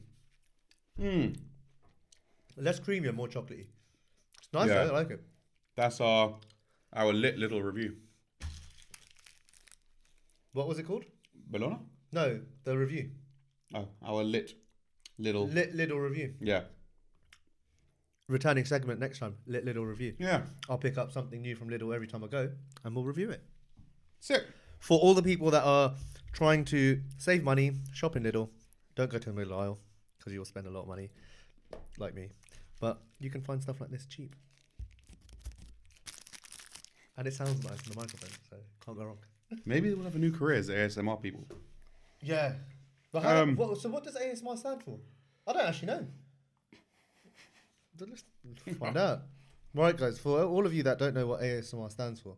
Oh, there is. Okay. Mate, you don't have to be a good-looking female, although that's one, obviously. I mean, the picture. No, but look, there's a guy doing it here, man. Look, see? It's dark. What it is, yeah, is autonomous sensory meridian response. Sometimes auto-sensory meridian response. It's a tingling sensation that usually begins on the scalp and moves down. Oh, It's that when you get that. Oh, see, You know the when have you people the head sing. have you seen the head massages? love that. It's like that feeling. Love but that. from Yeah, hearing something. from within, Yeah. from the ears. Yeah. So I only get it when I hear like singing. Yeah, like if there's if I listen to someone sing and I'm like, that's amazing. I'll get tingling feeling while I'm listening to it, like early on, Mad. and it just goes like that. Like honestly, like about a couple seconds. Sick. Anyway, on that bombshell. If you can sing, send Akshay a song. Yeah, an ASMR song. Yeah. If you can, like really close to the microphone. Thank you. That'd be great. And then I guess last thing was, as we mentioned, top of the pods, Bruce Willis. Oh, And his Bruce Willis. Song called. What song? Shall we find out what song it is? I forgot what it's called. Under the something. You know what, Bruce? I'm gonna YouTube this, and Bruce Willis. We're not going to play it though. Under the, to you guys because it's copyright. Called, yeah, copyright. Under the Broadwalk. He got third. He got third in the UK singles. No. Yeah, look, that video's got 3.8 million views as well. Yeah, but how many of those views are from like last week? Yeah, good point. So Bruce Willis is our top of the pods. Cool. With Under the Broadwalk. Anything else we need to cover? No. No, I think that's it for episode 2 of the WYS podcast. Thank you for tuning in. Thank you for joining and listening to us babble on for absolutely what definitely felt like ages and was ages. If you are still here at the end of the video, thank you. God bless you. Yeah, honestly, please follow, subscribe, follow us on TikTok, on YouTube, on Instagram, on Twitter. If we're on them, if we're not on them, obviously you that can't. was a waste of time for that message. If we're not on them, Yeah. we're gonna try and be on them. But definitely give us a like, definitely give us a subscribe, and if you can, share this out. You absolute joker. Share this out with your friends and your family and the people that you think that could enjoy this and would enjoy this, because you know what? Who doesn't like listening to two normal guys talk about absolutely normal things in a normal life to normal people? Because that's what we're here for, sharing the normal knowledge. Thank you for tuning in. Until next time. See you later, Deepak. Peace. Bye. Bye.